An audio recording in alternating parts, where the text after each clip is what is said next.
ना होगा, और अगर सब मिलकर कोशिश करें तो रास्ता निकल सकता है। राजू के चेहरे पर एक उम्मीद की किरण जागती है। हाँ बाबा जी, अगर सब मिलकर काम करें तो हम पानी ढूंढ सकते हैं। हमने पहले कभी यह कोशिश ही नहीं की। लेकिन इतनी कठिन जमीन में नया कुआं खोदना आसान नहीं। मुश्किल जरूर है, नामुमकिन नहीं। अगर हम मिलकर काम करें तो ये हो सकता है। राजू खड़ा हो जाता है।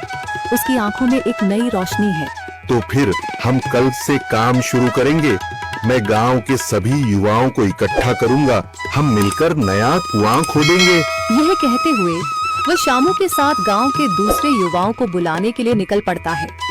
कहीं दूर से गरज की हल्की सी आवाज आती है, जैसे आकाश ने उनकी उम्मीदों की गवाही दे दी हो।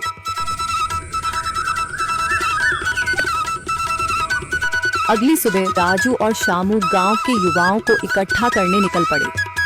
चौधरी महेश की हवेली के सामने एक भीड़ जमा है। बाबा जी, संदरी, गांव के कुछ बुजुर्ग और किसान सभी मौजूद हैं। हम हाथ पर हाथ रखकर नहीं बैठ सकते। अगर अल्लाह ने हमें हिम्मत दी है तो हमें खुद पानी के लिए मेहनत करनी होगी। हम एक नया कुआं खोदेंगे। लेकिन राजू, क्या हमें यकीन है कि वहाँ पानी मिलेगा? बेटा, पानी जमीन के अंदर होता है, बस सही जगह खोदने की जरूरत है। हमने अपने बुजुर्गों से सुना था कि पुरानी नहर के पास जमीन नरम थी, शायद वहीं पानी हो।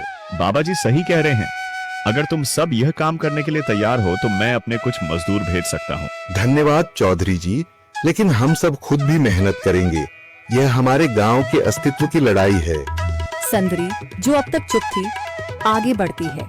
हम औरतें भी पीछे नहीं रहेंगी। हम पानी लाने की व्यवस्था करेंगी, खाना बनाएंगी, ताकि तुम सब आराम से काम कर सको। यही हिम्मत चाहिए थी संदर। पूरा गांव एक नई उम्मीद के साथ कुआं खोदने की तैयारी में जुट जाता है। दूसरी ओर कुआं खोदने का काम शुरू हो चुका है। राजू, शामू और दूसरे युवा बेलचे चलाने लगते हैं। मिट्टी बाहर निकाली जाने लगती है। तेज गर्मी के बावजूद सब पूरी हिम्मत के साथ जुटे हुए हैं। दोपहर की तेज धूप जमीन आग की तरह तप रही है। गांव के लोग लगातार कुआं खोदने में जुटे हैं। हाथ छिलने लगे हैं, माथे से पसीना बह रहा है, मगर किसी ने हार नहीं मानी। महिलाएं पानी और सत्तू लेकर आती हैं ताकि पुरुषों को कुछ राहत मिले। हमें और गहराई तक जाना होगा। अब तक सिर्फ सूखी मिट्टी और पत्थर ही निकल रहे हैं। राजू, यह बहुत कठिन काम है। अगर हमें पानी न मिला। अल्लाह मेहनत करने वालों को कभी निराश नहीं करता बेटा। तुम सब अपनी कोशिश जारी रखो, पानी जरूर निकलेगा। हिम्मत मत हारो।